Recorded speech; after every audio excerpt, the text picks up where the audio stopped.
Alright, welcome to another Murder Hobo video. This one's on why I love paper miniatures. Why I prefer them to pewter, plastic, painting them, you name it. Alright, first off, let me introduce you to my 5-star binder of holding. Inside this devilishly sexy little red case, I have a gazillion miniatures. Flattened. Oh, we'll zoom in there. Hopefully nobody gets nauseous watching this, but yeah, look at my fire giant. These are hockey card holders. You can buy them at basically any card shop. You can see there's some printable heroes. What else we got? We got some slime, some oozes. I don't even know what that thing is, but it's pretty freaking creepy looking. But yeah, look at the gigantic mess of things that I have sorted out in here. I got my gelatinous cube, which is actually really cool looking. Another printable heroes deal. Down here we have the drow pack. This thing, I don't even know why I printed this off. Some kind of weird ass Aboleth thing that I never used and might have even been a first attempt. This was some artwork given to me for one of the games that I was playing at my local Nerd Haven game store. I only had the top half, so I had to draw some legs on myself, which I did with rather, well, that was probably inappropriate. Yeah, so these are the miniatures from my commoner setting that I created. What else we got here? There's some more commoners, Arioka, Chef Guy, all sorts of good stuff. Look at this thing. This is a giant-ass undead boulette, which is pretty sweet. And here we have a giant dragon, another top-notch, whatchamacallit, you can print off.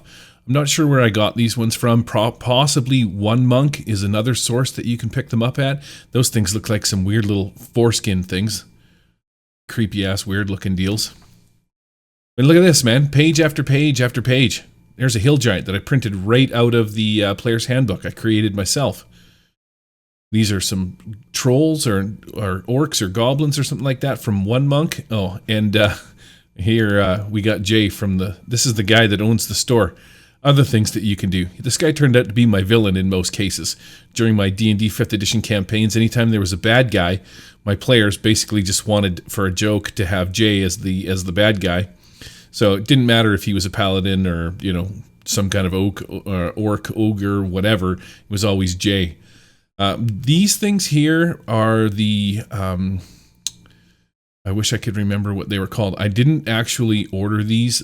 Jay, for whatever reason, never used them and saw me using paper miniatures all the time, so he gave them to me.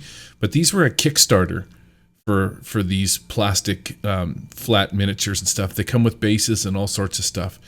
But you can see there's like a lithid, mind flayers. Like this case is just literally like full of stuff. It's just page after page after page of miniatures, all held inside of my binder of holding. Cool looking treant. What's this thing over here? A purple worm, the back side of it. What else we got rolling through here? So these are actually all monsters, and you can see that I've even got this thing sectioned off into, there's some blue dragons. And then in this section here, these are all like player characters. So if you're a halfling, you're an elf, you're whatever it is that you want to be, I'm pretty sure that somewhere in this book, I'm going to have something that fits your character. These little plastic miniatures are actually pretty sweet. I don't really use them that much because they require a different base. And the majority of the time, I like to make my own, which is another beautiful reason why you should be using paper miniatures. We recently started playing a Rifts campaign, and of course, I don't have any Rifts-specific minis. The beauty of paper miniatures, you can make your own. And that's exactly what I did, and I'll show you some of the steps involved in creating your own sweet-ass paper miniatures. Okay, muted myself. Excellent. Hopefully I can save this. I don't even know if I can save this or not. Don't know, don't care. Rearrange my butthole here for a minute. And as you can see, I got me a sweet-ass picture of one Eric Lamerie. And what I'm going to be doing today is I'm going to be turning Mr. Lamerie into a paper miniature. He doesn't know it, but I'm going to do it just because. I really like this clip. It looks like he's got fart particles shooting out of the back of his black shorts. It's very nice. some of his manly sizzle chest. This will all make sense here in a second. As soon as you delete all of this stuff, you're going to leave a gap between, oops, I double click there. There. Right now there's like an obvious missing gap. So if I go to I fuzzy select again and I crank the volume all the way up on it and select this, you should essentially just be selecting Soir Lamoureux.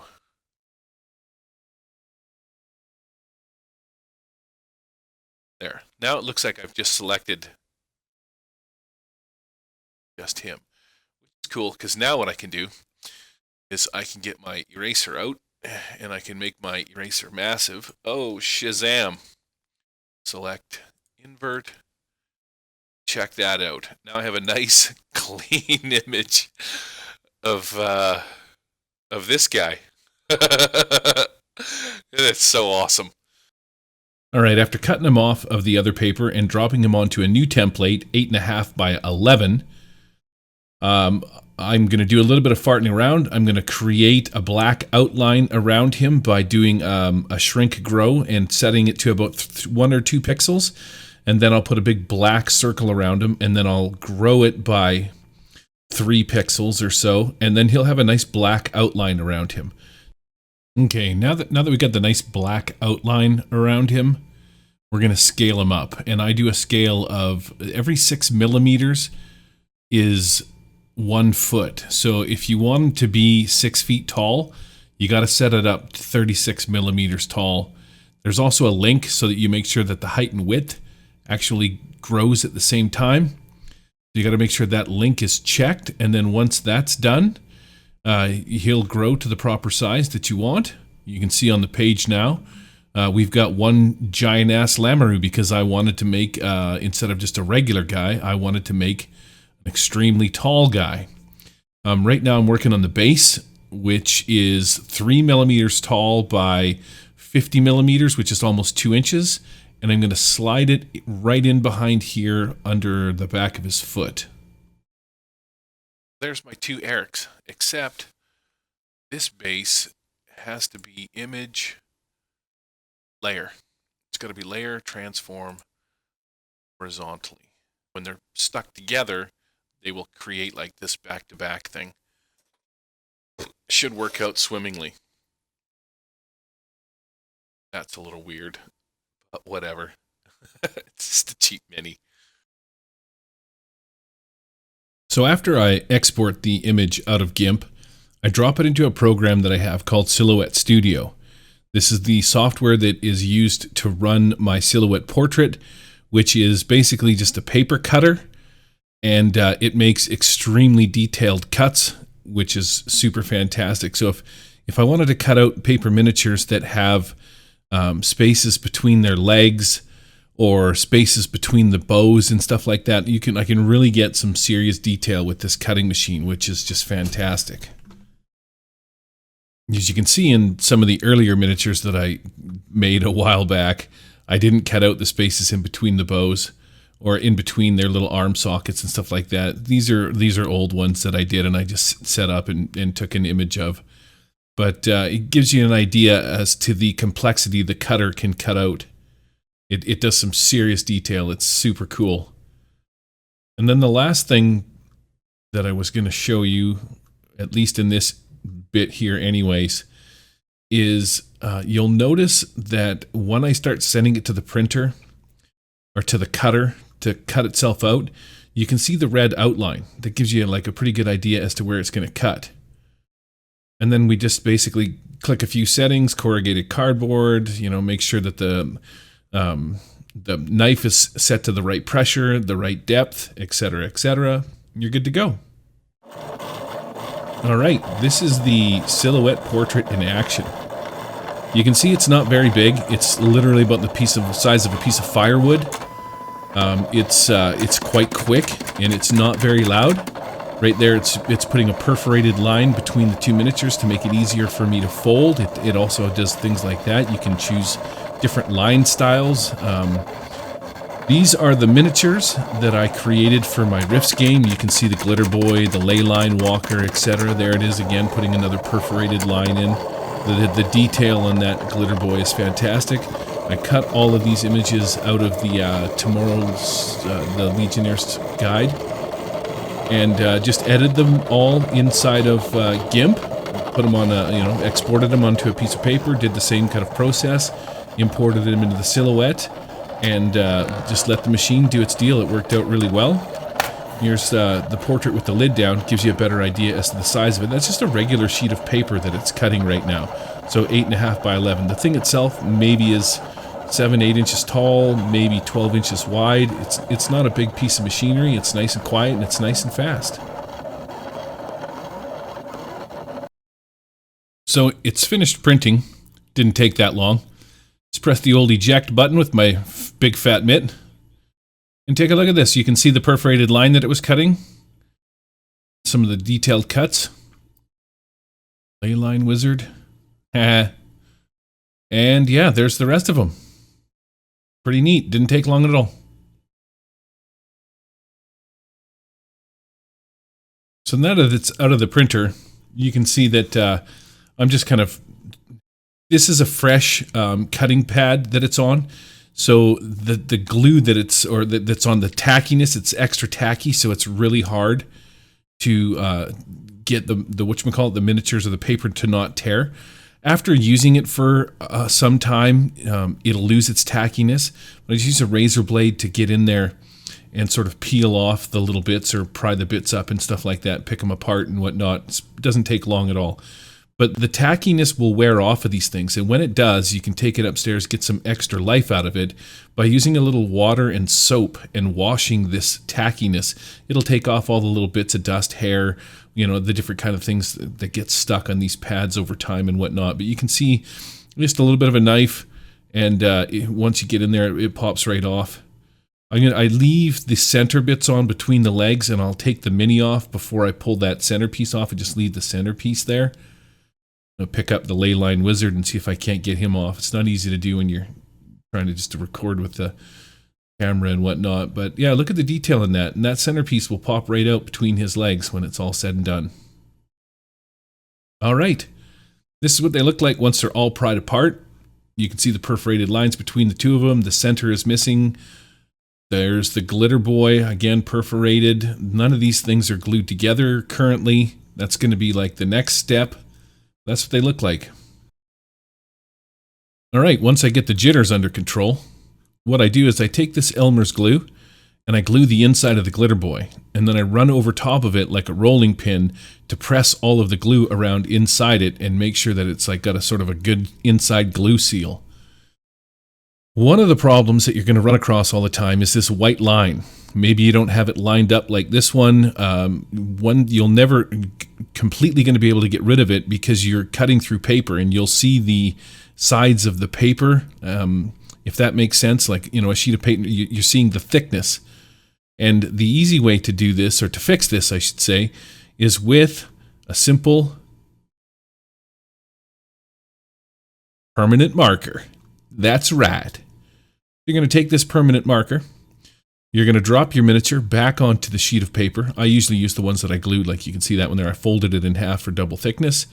And then I just went around the outline of it. And there's the reverse images, the top and the bottom. So you're sort of doing the front and the back kind of a thing. And yeah, with the up close and personal, you can see now, once I get my Tourette's under control, you can see that it looks way better. Just, that one little trick with the permanent marker makes a huge difference on the way these things turn out when they're all said and done. Sharpie twin, round the edges, bingo bango.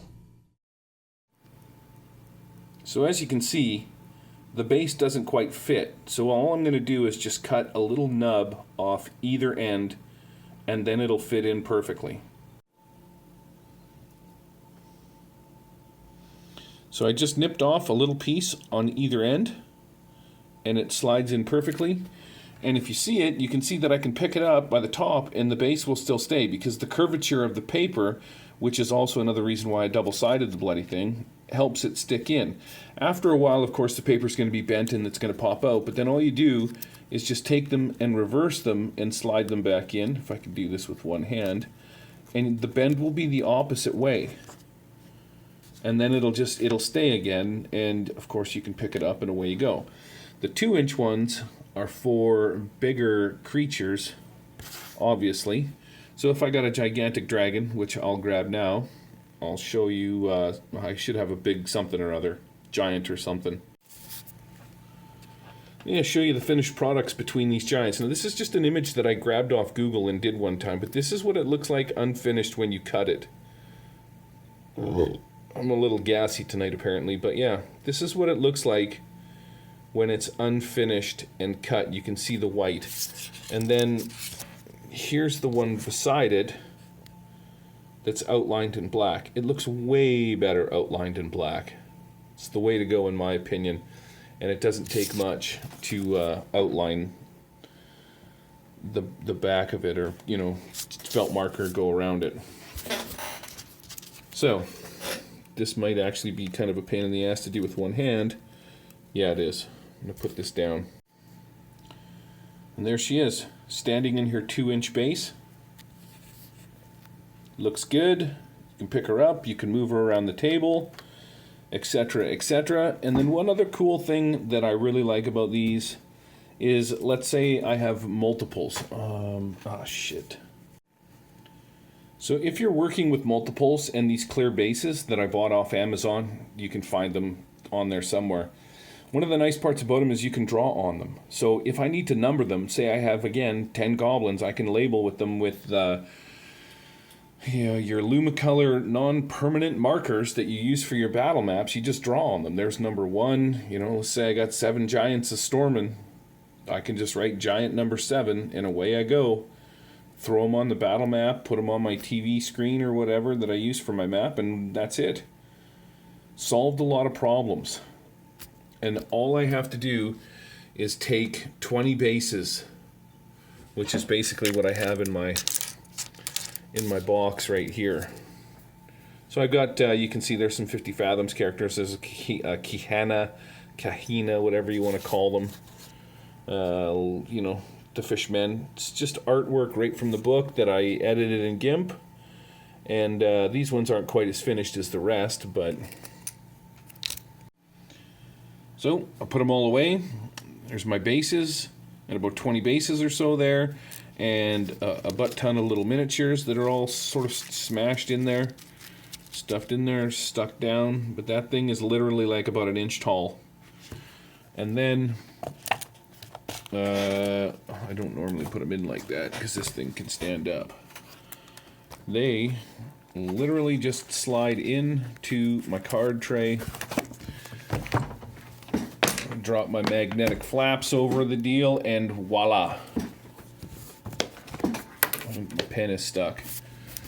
And that's her. If I need to go play games, I got my cards, and I got 20 some odd minis stuck in, or more.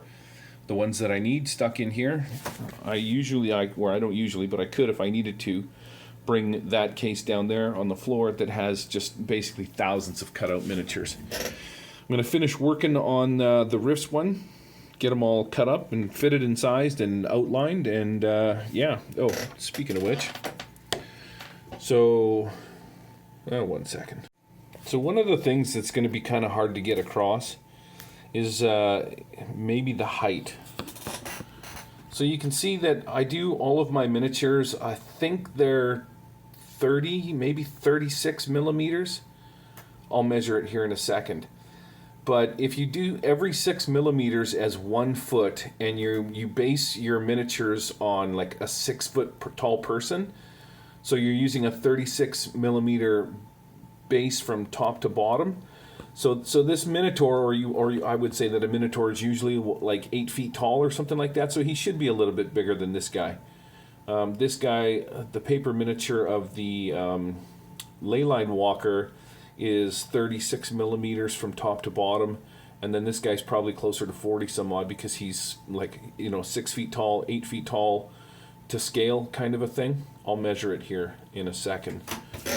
So each square is about an inch, so that would be 25, and you can see he's a little bit more than 25 millimeters. I'm Canadian, give me a break. And these two guys are basically, he would be 25, so he's almost 50 inches because he's 25 millimeters per inch, 2 inches. And he is definitely set to 36 because that's what I set all of my minis to. 36 millimeters for a 6-inch tall character. Glitter Boy. Man, I need to grease this fucking chair behind me. Holy shit, man, that's irritating. There's the Glitter Boy. I'm not sure how big Glitter Boy suits are, but I made him 50 some odd millimeters in length because it's 25.2, 25.4 millimeters per inch. He's 6 feet tall, so to scale, the other guy would be probably between 8 and 10 feet tall inside of that Glitter Boy suit. So, this is the reason why I like to go the extra mile. You got this guy, he's not glued together. He's basically just printed on a piece of paper, folded in half, sized, fit into the base, not a problem. Then you have this guy. He's cut, he's finished, he's polished, looks good. As opposed to, I guess it's still kind of good enough, but you know what I mean? Might get the job done, all things said and done. I think the finished product looks top notch. Easy to do, might take me maybe an hour, and I can bust off 5 or so. You can see these guys, I've finished outlining all of them, kind of. I see that one might need a bit of work. I am the mighty Lamaroo, and I will defeat you, alien man. No, you won't. I've got me a flamethrower. Your flamethrower means nothing to me. I will crush you. You'll crush nothing, mister. Feel the wrath of my mighty flamethrower. Me head's on fire. Always remember, safety first. It's the beauty of paper miniatures. You can do certain things to them that you wouldn't want to do to your plastic computer miniatures that you probably spent 6 hours painting. That's why I loves me some paper minis. I'd just like to wrap this segment up by pointing out a couple of people that do some fantastic work. I've recently become a patron of Stuart Robertson. You can tell by the artwork in the background, the kind of stuff that he does. He's got his own very artistic style. I like it a lot. I'm going to get into printing some of these off at some time in the near future and maybe even lighting them on fire. Sorry, Stuart. Who knows? But fantastic stuff. Stuart Robertson, creating paper miniatures and props for D&D and other tabletop RPGs. Printable Heroes. Maybe some of you guys have heard of this, Printable Heroes. He's actually sort of making a name for himself. He was on one of the Kickstarters as one of the extras for the plastic flat miniatures that Arknight did. This guy does also some amazing artwork, a lot of D&D stuff. He's starting to get into a few different things. You can see there's the different ichors and stuff, oozes and whatnot. This is something that I'm kind of looking forward to here, the generic Dungeon Ooze set. That actually looks pretty sweet. Printable Heroes. Fantastic. Cool little place to get minis. Some of the minis that I had tonight that you've seen were this guy's artwork. One Monk Miniatures is another place you can come and get paper miniatures from. This guy does a bunch of weird and different stuff.